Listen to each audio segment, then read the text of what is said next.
O povo brasileiro iniciou nesta segunda-feira, dia 31 de outubro de 2022, de forma espontânea, pacífica e democrática, o maior movimento de resistência civil da história deste país. O povo não reconhece o resultado das urnas apuradas no último dia 30 de outubro de 2022.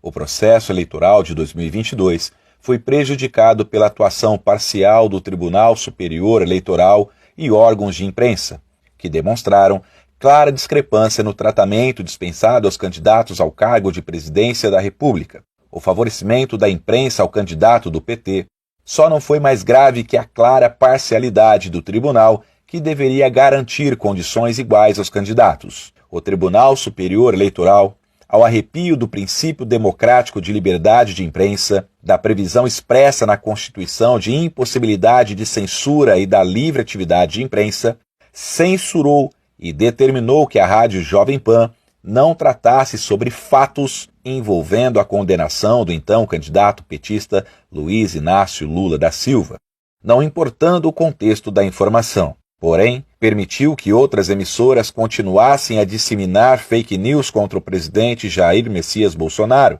como, por exemplo, a falsa acusação de pedofilia, canibalismo e a suposta compra de 51 imóveis em dinheiro vivo. Além disso, decisões monocráticas frequentemente tomadas pelos ministros do STF, o Supremo Tribunal Federal, mergulharam o país em um cenário de incertezas, descrédito e desconfiança.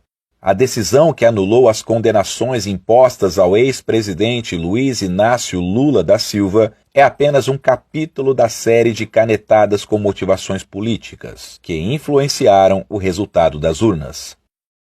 A decisão do STF é uma clara interferência da Corte no processo eleitoral brasileiro, que tornou um réu condenado por corrupção apto a disputar as eleições de 2022.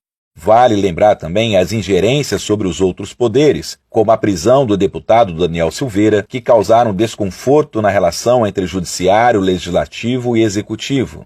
O que se vê é uma onda de indignação e temor pelo futuro de nosso país. Por esses motivos, o povo pede por intervenção federal para restabelecer a observância dos princípios constitucionais e regime democrático constantemente desrespeitados por quem deveria zelar por seu cumprimento.